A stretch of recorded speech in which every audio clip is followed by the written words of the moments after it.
네, 안녕하세요. KS입니다. 이번에는 2019년도 국회 9급 통신이론 문제를 풀어보도록 하겠습니다. 먼저 1번 문제입니다. FM에 대해서는 대역폭을 구할 때 대략적으로 카슨 법칙을 이용해서 구할 수가 있는데요. 카슨 법칙은 2배의 메시지 신호의 주파수 그리고 최대 주파수 편이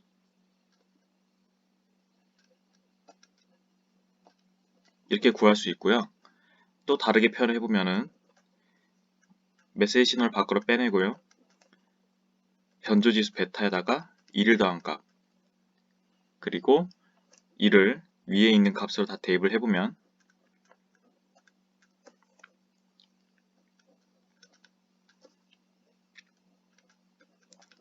150이 나오게 됩니다. 그래서 답은 5번이 되겠습니다.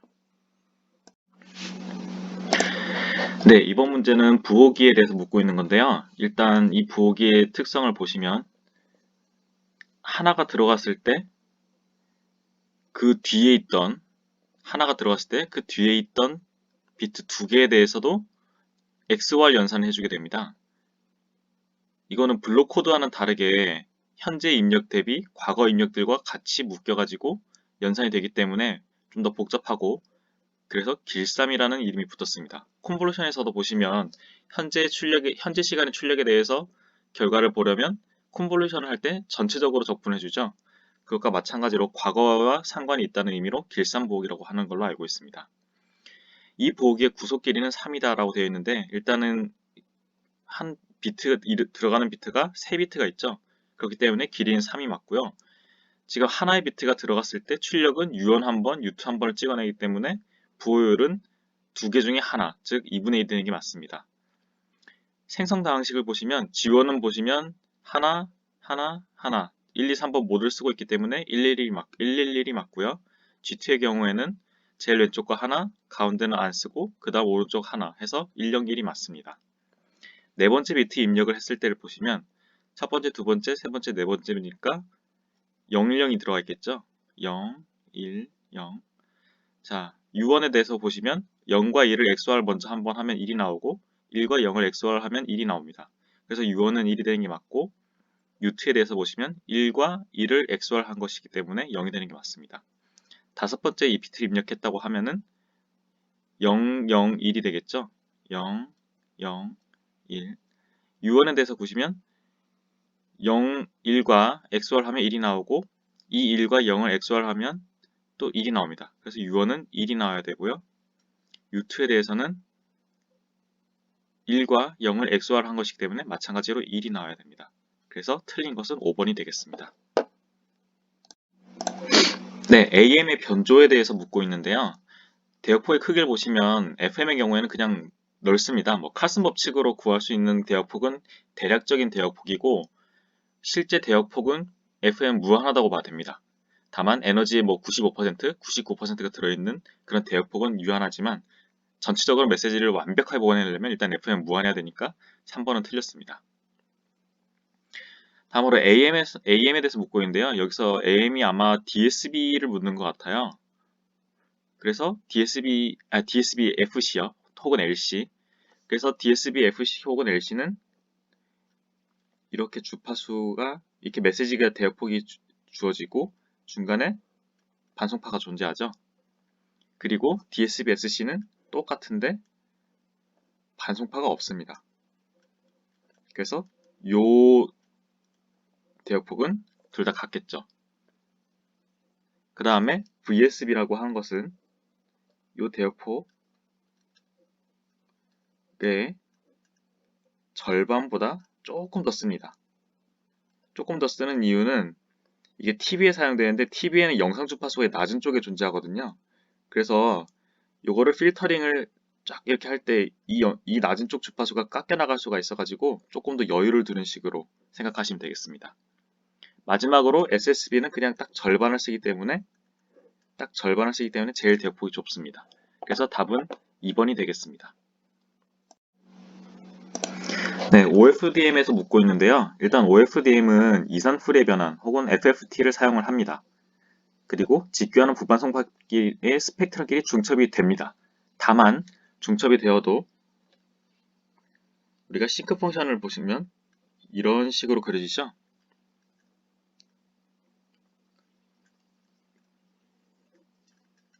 보시면 이렇게 일정 주기마다 0이 나옵니다. 이 부분에서 또 다음 주파수 성분을 샘플링을 해내고 이런 식으로 한다면 여기서는 요 값만 나오고 여기서는 요 값은 0이니까 무시되고 요 값만 나오고 이런 식으로 서로 중첩은 되지만 그 중첩되는 값들이 자기 자신 값을 빼면 0이 되기 때문에 상관이 없는 것입니다.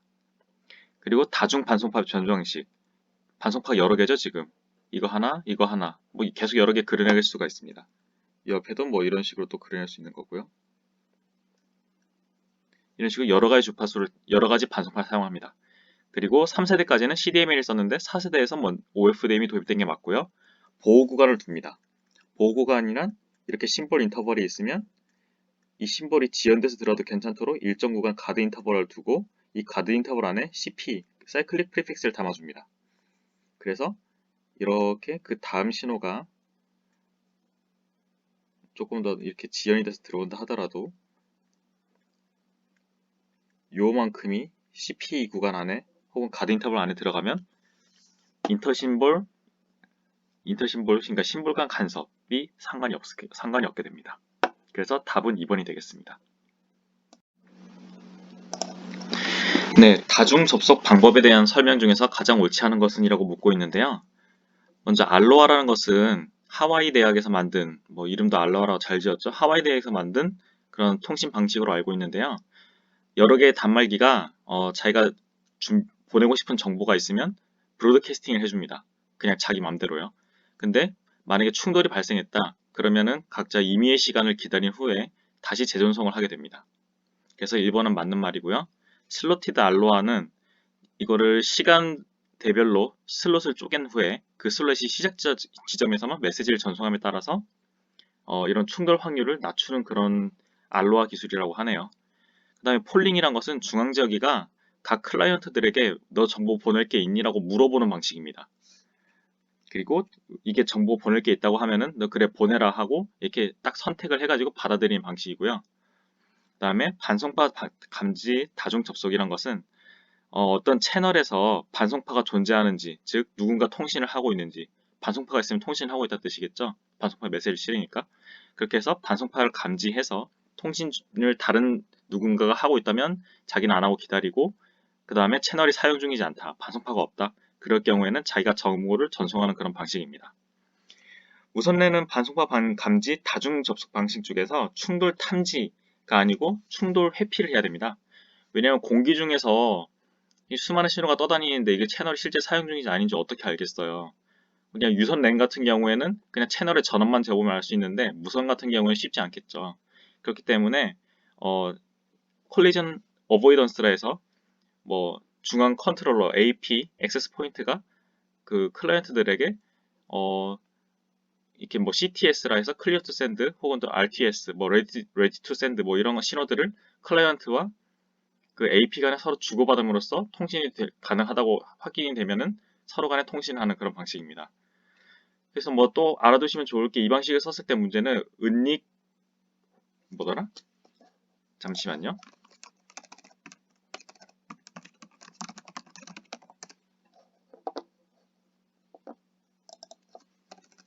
은닉 노드 문제입니다. 무선랜에서는 은닉 노드 문제가 생기는데요. 이거는 그 노드들끼리 서로 거리가 멀어서 잘 보이지 않을 경우에 생기는 문제인데 이런 게 있다라고 정도만 알고 넘어가 주셔도 될 것 같습니다. 자세한 거는 한번 찾아보시는 게 좀 더 도움이 될 것 같아요. 일단 다음 문제로 넘어가겠습니다. 네, 대역폭이 B인 채널에서 셰넌 정리를 적용할 때 최대 데이터 전송률, 즉 채널 캐패시티에 대한 문제인데요. 셰넌 채널 캐패시티는 B의 위치를 2로 하는 로그 LG라고 쓸게요. 그 다음에 1 플러스 SNR 이렇게 됩니다. 자, 최대 데이터 전송률은 신호대 잡음비 SNR에 선형적으로 비례하는 게 아니죠. 그 값에 플러스 1을 한 값에 로그 값에 비례합니다. 신호와 잡음의 크기가 같으면, 즉 SNR이 1이라면 여기는 2가 될 것이고 로그 2에 2니까 1이 될 것이고 최대 데이터 전송률은 그냥 b가 될 겁니다. 잡음의 크기가 신호의 크기보다 상대적으로 월등히 크면, 즉 SNR이 0이라면 이거 로그 1의 값은 0이니까 채널 캐패시티는 0이 됩니다. 신호 대 잡음비가 0이라면 이거는 아까 여기 보셨던 신호와 잡음의 크기가 같으면과 같은 말이죠. 신호 대 잡음비가 10dB라면 10dB일 때 계산해 볼까요? B에 LG 10이 들어가면 11이죠. 이 값은 로그 2의 로그 11인데 이 값은 로그 2의 로그 10, 즉 1보다 클 겁니다. 로그 2의 값은 0.3010 정도니까 로그 10의 값을 구해보면은 약 3 정도가 될 겁니다. 그러니까 로그 2분의 로그 10의 값을 구하면 0.3을 가지고 2를 나눈 것이기 때문에 약 3보다 조금 큰 값이 될 것이기 때문에 신호대 잡음비가 10이라면 최대 데이터 전송률은 3b보다 약간 더 크게 될 것 같습니다. 일단 그래서 답은 1번이라 하고 넘어가겠습니다. 네, 7번 문제입니다. 수신 측에서의 심볼간 간섭이라고 하는데요. 심볼간 간섭은 어떤 심볼을 내가 하나 보냈는데 다른 심볼과 겹쳐서 문제가 생기는 것. 이것이 바로 심볼간 간섭입니다. 이 문제가 생길 수 있는 것은 지연 왜곡인데요. 이런 그림 보셨을 거예요. OFDM에서 이렇게 심볼을 보냈는데 경로가 좀 더 먼 경로를 타고 막 반사되고 해서 좀 더 먼 경로를 타고 들어오면 이렇게 늦어질 수가 있어요. 같은 심볼이. 그러면 어떻게 되겠어요? 요만큼이 겹치죠?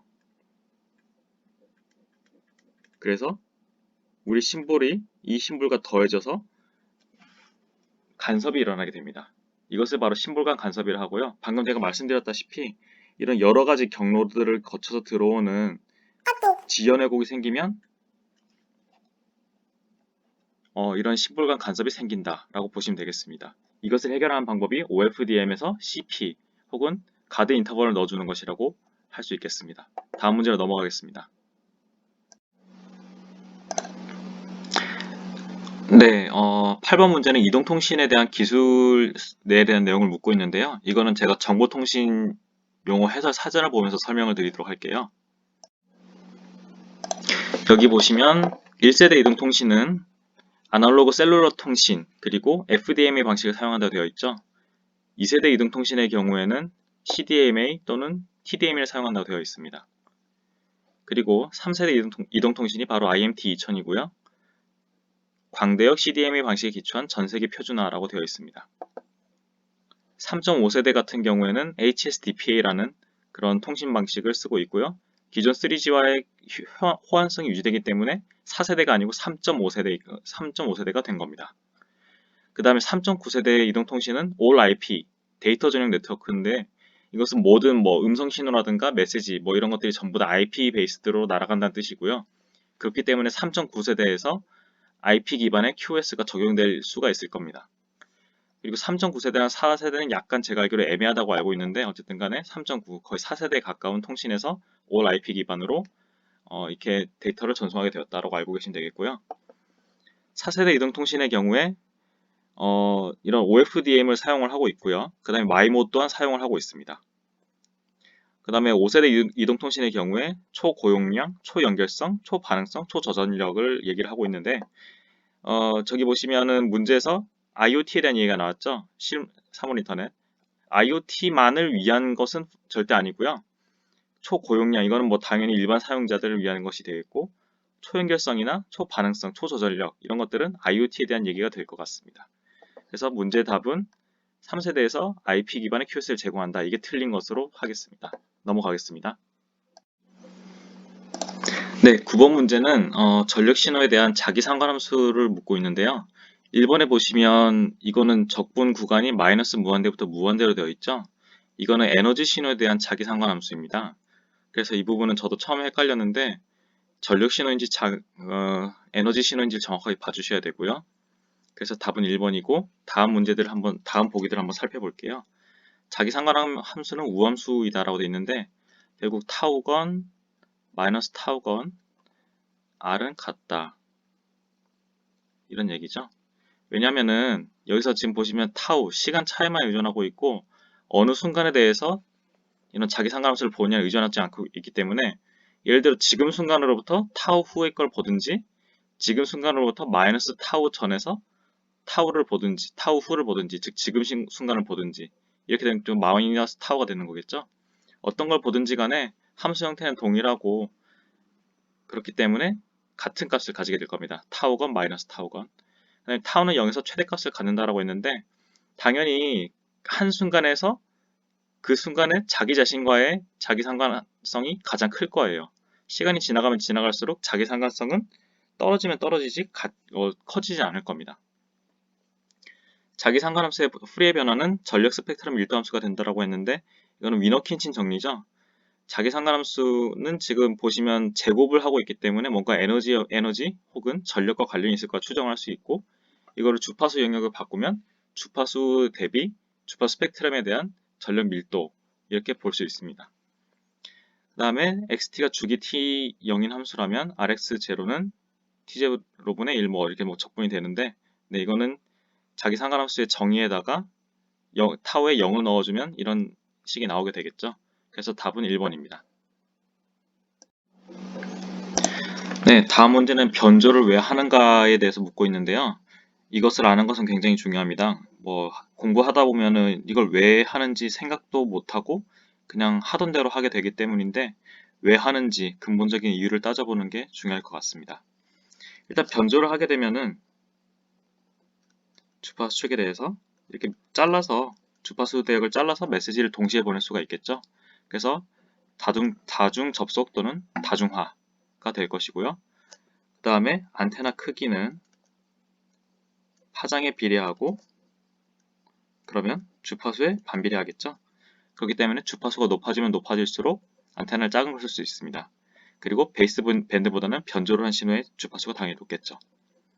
간섭이 있는 채널에서 전송 신호의 대역폭을 2인적으로 증가시킨다. 이 말의 뜻은 간섭이 요만큼 존재할 때 대역폭을 이렇게 넓게 써주면 전체적으로 요만큼만 간섭의 영향을 받을 거예요. 그렇기 때문에 간섭에 대한 영향을 줄일 수 있습니다. 당연히 요만큼의 대역을 써서 다 간섭받는 것보단 이만큼 넓게 써서 간섭의 영향을 줄이는 게 낫겠죠. 그 다음에 주파수가 높아지면 파장이 짧아져 같은 시간 동안에 더 많은 정보를 전송할 수 있다. 절대 아닙니다. 이것에 대해서는 제가 이미 다른 해설도 했었고 또 제 블로그에 설명도 나와 있으니까 꼭 읽어보시길 추천을 드릴게요. 그 다음에 베이스밴드 신호가 멀리 전송되지 못한 단점을 극복할 수 있다. 이게 저주파인 경우에는 감쇄가 커서 멀리 못 가거든요. 그래서 고주파로 바꿔주면 더 멀리 갈 수 있다 라고 알고 계시면 되겠습니다. 다음 문제 넘어가겠습니다. 자, 디지털 통신에서 양자화를 할 때 아날로그 디지털 변화를 해서 양자화를 할 때 신호 왜곡과 잡음에 대한 설명 중 가장 옳지 않은 것은 이라고 묻고 있는데요. 딴 건 다 보지 말고 일단 4번을 보시면 채널에서의 잡음을 줄인다라고 되어 있는데 아날로그 디지털 변환기는 소스 쪽이죠. 그렇기 때문에 채널에 들어가지도 않고요. 양자와 잡음을 효과적으로 줄일 수 있는 것은 양자 레벨을 바꾸는 것이고 채널에서의 잡음은 그냥 채널 잡음입니다. 이런 양자화 단계는 채널 전 단계이기 때문에 채널에서의 잡음과 아무 상관이 없습니다. 5번 같은 경우에는 엘리어싱을 방지하는 방법이죠. 샘플링 정리에 대해서 제가 강의를 올린 게 있기 때문에 한번 보시면 좋을 것 같고요. 음성 신호의 양자와 잡음을 감소시키기 위해 컴펜딩을 사용한다. 이거는 비선형 양자를 한다는 건데요.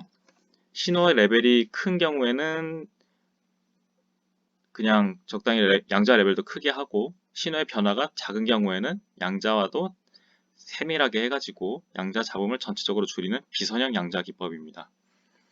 자동 이득 조절기를 사용해서 입력 신호의 작동 영역을 조절한다. 그러니까 입력 신호가 너무 크거나 너무 작거나 하면은 양자화가 제대로 안 될 수도 있기 때문에 그것들을 제한을 해준다라는 의미가 될 것이고요. 양자화 레벨의 수를 증가시키면 양자 잡음을 줄일 수 있다. 6dB씩 좋아진다고 하죠. 이 공식은 한번 외워두시는 게 좋을 것 같은데 일단은 분산의 양자와 잡음이란 것은 분산과 관련이 있는데 분산은 제곱과 관련이 있고 제곱에 대해서 계산을 해보면은 6dB가 나옵니다. 3dB가 나오지 않는 건 이유는 바로 제곱을 했기 때문에 2배 늘어나면은 제곱인 4배가 좋아지기 때문에 6dB가 좋아진다. 이렇게 생각하시면 될 것 같습니다. 네, 12번 문제는 복조기에 대해서 묻고 있는 문제인데요. 복잡해 보이지만 쉽게 생각을 해볼게요. 여기 보시면 코사인과 사인 이렇게 있는데 얘들은 서로 직교하죠, 페이즈는. 근데 주파수는 각각 위에가 오메가 1, 오메가 1, 그리고 밑에가 오메가 2, 오메가 2로 되어 있습니다. 그러면 이것들을 곱한 다음에 적분기죠. 로우 패스 필터라고 볼 수 있고요. 그 다음에 샘플링을 TS 해주고 제곱을 해서 더해주고 있습니다. 그러니까 서로 직교하는 거 두 개를 크기를 구해가지고 제곱을 해서 더한다. 이건 전체적인 크기를 보겠다는 얘기죠. 그러니까 포락성 검파를 한다. 그렇게 볼 수도 있습니다. 여기서 보시면 위상을 맞춰주는 곳이 없어요. 위상을 맞춰주려면 PLL이 필요한데 PLL이 없기 때문에 비동기식 복조가 맞고요. 주파수 서로 다른 주파수 두 개를 쓰고 있기 때문에 두 개, 이진, 그리고 주파수에 대한 변조인 FSK가 맞습니다. 각 신호의 에너지를 구한 후 비교하여 어떤 신호가 전송되었는지 결정한다. 우리가 RT가 들어왔을 때 이게 특정 주파수 성분이라면 예를 들어 오메가 1이라면 이쪽의 에너지 값이 크게 나올 것이고 이쪽은 작게 나올 거예요. 노이즈가 있다고 해도. 그렇기 때문에 그 값이 어느 쪽이 더 크냐에 따라서 결정을 함에 따라서 우리가 어떤 메시지를 받았는지 결정하게 됩니다. 그래서 각 신호의 에너지를 구한 후 비교해서 어떤 신호가 전송되었는지 결정하는 게 맞고요. 상단 두 개의 적분기는 주파수 오메가 1의 신호를 검출하는 게 맞고 하단 두 개의 적분기는 주파수 오메가 2의 신호를 검출하는 게 맞습니다. BPSK와 같은 위상변조 신호의 복제에는 이용할 수가 없는 게 PSK는 위상정보, 즉 동기가 맞아야 된다는 거죠. 아까 제가 동기에 대해서 PLL이 필요하다 했는데 PLL이 바로 페이즈를 맞추는 그런 장치죠. 그렇기 때문에 이거는 위상변조 신호의 복제에도 이용할 수 없는 게 일단은 PLL이 없기 때문에 위상정보보다 나라기도 하고 또 이건 포락성 검파라고 말씀드렸죠. 포락성 검파를 하게 되면 위상과 상관없이 그냥 그 포락성만 보는 거기 때문에 위상 정보는 포락성에 들어가지 못합니다.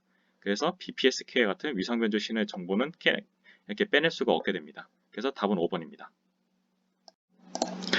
네, 13번은 후리의 변환에 대한 얘기를 하고 있는데요. 1번 같은 경우에 어떤 DC 신호에 대해서 후리의 변환을 하면 델타 F가 나온다라고 했는데 1이란 DC 신호는 주파수 성분이 0, 그러니까 DC 신호란 말이죠. 그렇기 때문에 이걸 주파수 축으로 옮겨보면은 당연히 f가 0인 지점에 어떤 함수만 존재할 것이고 다른 데는 존재하지 않게 됩니다. 그렇기 때문에 델타 함수가 된다고 생각을 해볼 수가 있고요. UT 같은 경우는 이렇게 간단하게 표현이 안 됩니다. 표현을 해보면 이런 식으로 복잡하게 나오게 되는데 이게 바로 라플라스 변환과 프리의 변환이 서로 뭐 비슷하다지만 S에다가 무조건 J오메가를 넣을 수 없는 이유이기도 합니다. 그래서 지금 보시면은 파이, 델타, 오메가 이건 약간 오메가 축으로 표현이 돼가 조금 다른데 어쨌든 간에 요항, 델타 함수항이 하나 더 들어간다. 이거 증명은 그냥 넘어가도록 할게요. 이거는 그냥 하나 이렇게 외워주시면 될 것 같습니다. 그 다음에 두 신호의 곱은 주파수 영역에선 콘볼루션으로 표현되고 두 신호의 콘볼루션은 주파수 영역에선 곱셈으로 표현된다. 이것도 그냥 당연하지만 중요한 성질이죠. 이것도 알고 넘어가시면 되겠고요. 코사인을 변환한 것도 그냥 알고 넘어가시면 되는데 코사인을 그 오일러 공식의 합을 이용해 가지고 표현을 해보신다면 왜 이렇게 되는지 쉽게 아실 수 있을 것 같습니다. 다음 문제 넘어가겠습니다. 네, 14번은 또 이동통신 문제가 나왔네요. 일단 로밍이란 거는 우리가 해외에 갈 때 로밍하는 거랑 똑같습니다. 그래서 우리가 뭐 KT를 쓰고 있는데 해외 뭐 유럽에 가서 오렌지 통신망을 쓰고 싶다. 다른 통신사업자죠. 그래서 다른 통신사업자의 서비스 영역으로 이동해서 단말기를 이용한다. 그것을 바로 로밍이라고 합니다. 셀 분할과 주파수 재사용은 연관이 있는데요. 일단은 주파수 재사용을 하려면은 인접한 셀끼리는 안 되겠죠. 왜냐하면 주파수가 넘어가 가지고 서로 간섭을 줄 수 있기 때문에 통신에 문제가 생길 수가 있습니다. 그래서 서로 떨어진 셀끼리 주파수를 사용을 해야 되는데 가까운 거리에서 논리적으로 셀을 멀리 띄우기 위해서는 셀을 작게 만들어야겠죠. 그렇기 때문에 셀을 분할을 해가지고 셀을 작게 만들어서 인접한 셀이 아니고 좀 더 떨어진 셀이 되도록 만들어주고 그렇게 함으로써 주파수 재사용률을 높여서 단위 면적당 가용 용량을 늘릴 수가 있게 됩니다.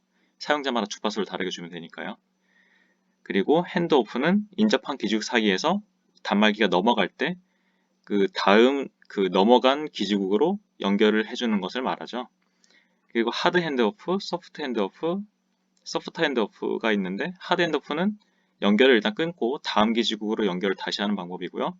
소프트나 소프터는 좀 부드러운 것인데 연결을 끊지 않고 중첩 영역에서 양쪽이 모두 연결을 했다가 넘어가고 이런 걸 얘기하는데, 소프터는 뒤에 ER이 붙었죠. 그리고 섹터도 뒤에 OR이 붙어요.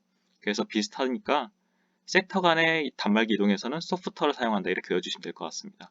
같은 기지국 내에서 섹터라는 것은 기지국을 각도별로 쪼개 놓은 것인데, 그 안에서 이렇게 그 섹터 간에 이동을 하는 걸 소프터 핸드오프라고 알고 계시면 되겠습니다.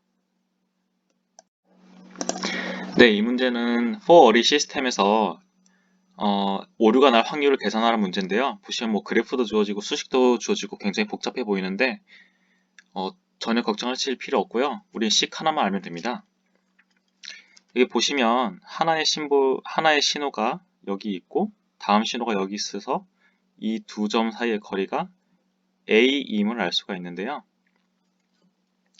이렇게 거리가 A일 때 오류가 날 확률은 이겁니다. 2시그마분의 A, 2시그마분의 A. 다시 말씀드릴게요. 두 심볼의 거리가 A일 때 에러가 날 확률은 2시그마분의 A가 됩니다. 자, 그러면은 여기서 보시면 2시그마분의 A가 아닌 걸 빼면 요거 아니겠죠? 요거 아니겠죠?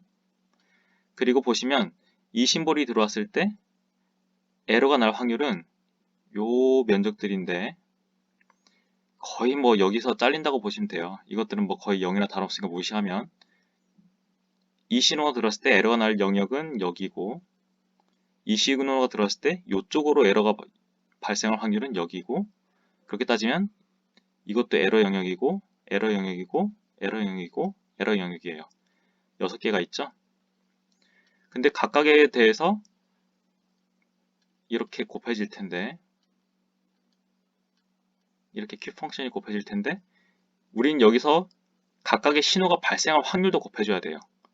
각각의 신호가 발생할 확률은 모두 같다고 했기 때문에 4분의 1을 곱하면 되겠죠. 그러면 요게 나옵니다. 계산 하나 더 할 필요가 없죠? 4분의 6만 계산할 줄 알면 됩니다. 그래서 답은 3번이 되겠습니다. 이 식 잘 기억해 두세요. 네, 라인 코딩에 대한 설명인데요. 일단 1번에 보시면 양극성, 폴라 방식은 논리 0 또는 1에 0V를 사용한다고 되어 있는데 0V는 극성이 없죠.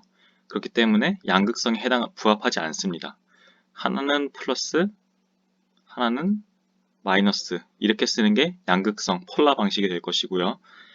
에너지 방식은 non return to zero라는 뜻이니까 제로로 떨어지지 않습니다. 그렇기 때문에 각 비트 구간 동안 그 레벨을 계속 유지를 할 겁니다.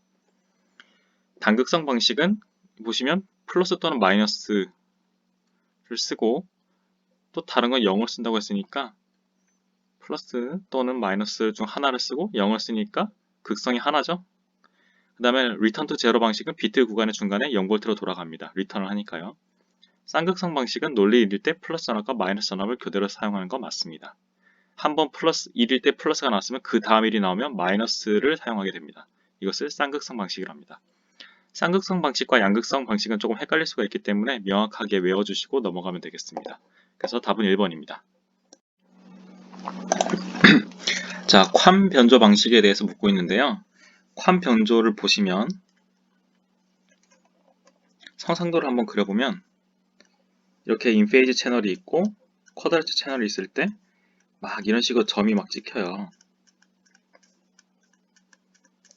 이거 각각의 심볼인데요. 보시면 이 심볼의 각도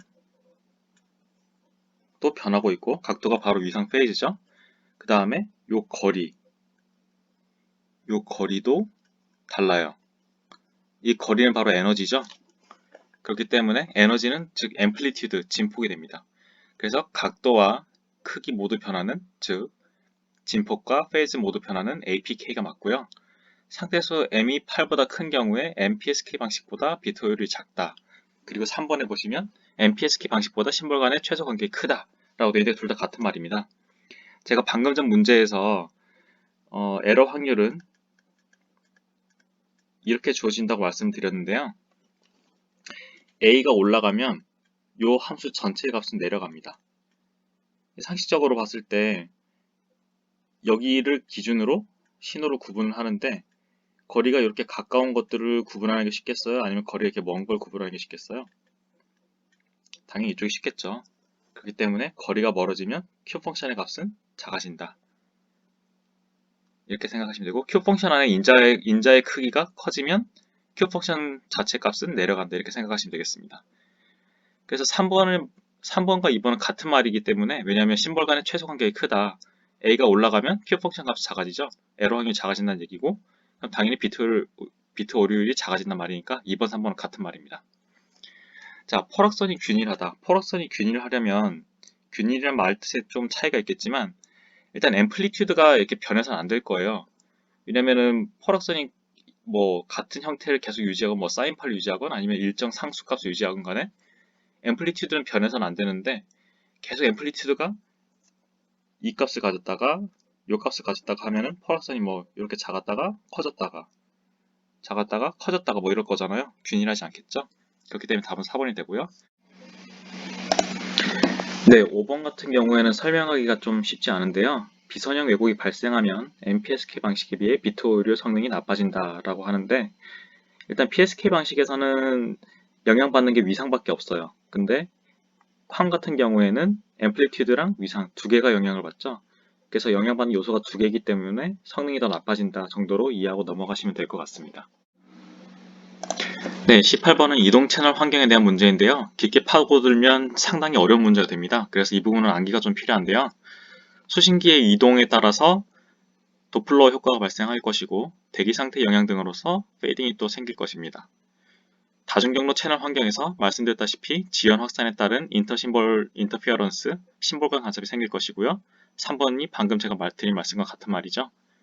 그 다음에 다이버시티 기술을 통해서 지연 확산에 따른 페이딩을 해결할 수 있다고 되어 있는데 맞습니다. 뭐 여러 위치에서 이렇게 수신을 한다든가 해가지고 에러를 최소화할 수 있는 게 바로 다이버시티죠. 뭐 공간 다이버시티라든가 주파수 다이버시티라든가 시간 다이버시티라든가 아무튼 다양하게 수신을 함으로써 그것들을 조합을 해가지고 에러를 최소화하는 것 그것이 바로 다이버시티 기술이라고 생각하시면 되고요. 5번 같은 경우 도플러 확산으로 주파수 선택적 페이딩이 발생한다라고 되어 있는데 도플러 확산은 주파수의 변동이라는 것이죠. 주파수 변동에 의해서 생기는 페이딩은 시간 영역에 영향을 주고요. 그 다음에 지연 확산으로 인한 즉 시간적인 측면에서 문제가 되는 것은 주파수 영역에서 페이딩을 일으킨다. 이렇게 서로 반대 영역에서 문제를 일으킨다라고 외워주시면 되겠습니다. 그래서 답은 5번이 되겠습니다. 네, 19번은 통신 시스템 전체에 대해서 묻고 있는데요. 통신 시스템에서 송신기, 수신기 채널에서의 필터링은 심볼과 간섭에 영향을 미치게 되는데요. 자, 보시면 우리가 처음에 보내는 신호가 이랬다고 칩시다. 근데 우리가 대역폭 제한이 되면은 이렇게 신호가 퍼질 수가 있어요. 이게 여기에 해당하고 0은 0인데 또 이게 또 여기에 이렇게 해당할 수가 있습니다. 이것도 0이고요. 또 이것도 이렇게 넓게 퍼질 수가 있죠. 자, 근데 이건 운이 좋아가지고 여기서 이 신호를 샘플링 할 때 이 신호가 없었지만 만약에 이게 더 퍼졌다. 아주 심각하게 이렇게 퍼졌다. 그리고 0이 나오고 또 이렇게 넓게 퍼지고 0이 나오고 이렇게 넓게 퍼진다. 그럼 우리가 샘플링을 하는 순간에 이렇게 영향을 받겠죠? 요거에 의한 영향이 여기서 샘플링이 될 것이고 또 여기서 샘플링 할 때 또 옆에 이 심볼에 대했던 영향이 또 이게 샘플링이 돼서 더해질 거예요. 그렇기 때문에 심볼 간 간섭이 일어나게 됩니다. 신호가 혼합될 때 국부 발진기의 지터는 신호의 위상 잡음을 증가시킨다. 그렇죠. 우리가 샘플링을 할 때 요 지점, 요 지점에 딱딱 정확하게 샘플링 해주면 좋은데 만약에 요만큼 딜레이가 생겨버리면 이게 샘플링 되겠죠? 이런 식으로 에러가 생깁니다. 무선 통신 시스템의 안테나 구경의 크기는 안테나 효율에 영향을 미칩니다. 이게 바로 경로 손실에 해당하는 건데요. 경로 손실과 연관이 있다. 그쪽은 물론 송신 안테나에 대한 측면이고, 송신이면. 자, 그래서 안테나 효율에 영향을 미친다. 그 다음에 무선 통신 채널에서 대기 공간은 신호 손실의 원인이며 주파수에 따라 대기 손실의 특성은 변하죠. 변할 수 있습니다. 이동통신 채널은 다중경로 페이딩으로 인하여 신호의 열화가 발생한다. 이게 바로 아까 말씀했던 지연, 위쪽에서 말씀드렸던 지연에 의한 그런 페이딩. 그러니까 다중경로 페이딩에 해당하는 것이 바로 미음에 대한 설명입니다. 그래서 답은 디귿 리을이죠. 그래서 4번이 되겠습니다. 자, 20번 문제는 약간 계산이 들어가서 복잡할 수가 있는데요. 일단 5번 같은 경우에 보면 0.9032 뭐 이런 말도 안 되는 값이 나왔는데 이거는 계산을 하지 말아 봅시다. 그래서 1, 2, 3, 4번이 맞는지 검증을 해서 답을 내도록 하겠습니다. 송신단에서 0을 전송했는데 수신단에서 1을 1로 판정할 오류 확률은 0을 썼는데 1로 갈 확률이니까 입실론이죠. 입실론 즉 0.2 맞습니다. 송신단에서 2를 전송했는데 수신단에서는 1을 1로 판정할 확률, 2를 보내는데 2를 1로 판정할 확률, 1 빼기 입실론이죠. 0.8 맞습니다. 송신단에서 0을 전송했는데 1로 판정할 확률은 0을 보내는데 1로 판정할 확률, 입실론이죠. 그리고 2를 전송했는데 수신단에서 1을 0으로 판정할 확률, 이렇게 갈 확률인데 같죠? 둘 다 입실론으로 동일합니다. 수신단에서 1이 수신될 확률은 얼마일까요? 자, 보시면 P1은 2를 보냈을 때 2를 수신할 확률에다가 실제로 다시 쓸게요. 여기다 쓰겠습니다. P1 수신은 2를 수신할 확률인데 2를 송신했을 때 그리고 실제로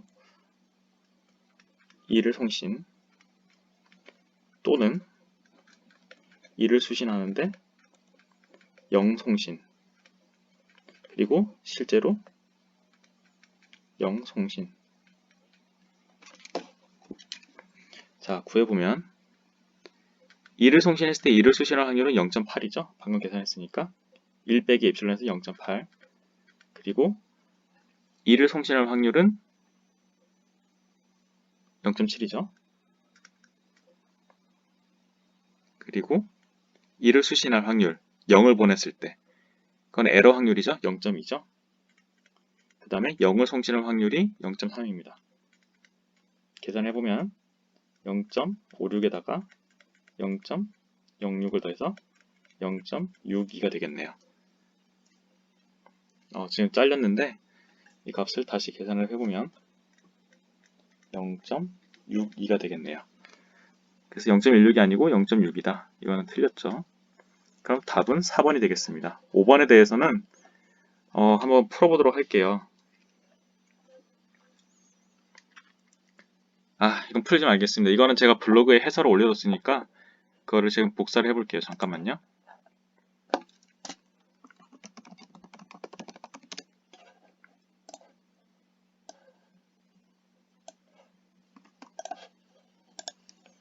자, 이렇게 붙여 넣으면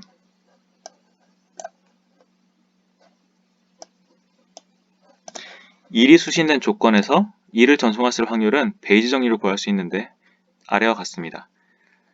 2를 수신했을 때 실제로 2를 보냈을 확률은 2를 보냈을 때 2를 수신할 확률에다가 2를 보낸 확률을 곱해주고 그것을 2를 수신할 확률로 나눠주면 됩니다. 이건 베이지 정리의 기본이에요. 베이지 정리식은 나중에 한번 설명을 해보도록 할게요. 이거 그냥 대입을 해주면 다 됩니다. 2를 보냈을 때 2를 수신할 확률은 0.8, 1 빼기 입실론이죠. 2를 보냈을 확률은 0.7이고 2를 수신했을 확률은 여기서 0.6이라고 구했어요. 그래서 대입을 해가지고 그냥 계산만 해주면 0.9032가 나옵니다. 그래서 답은 4번이 되겠습니다. 이상으로 풀이를 마치겠습니다.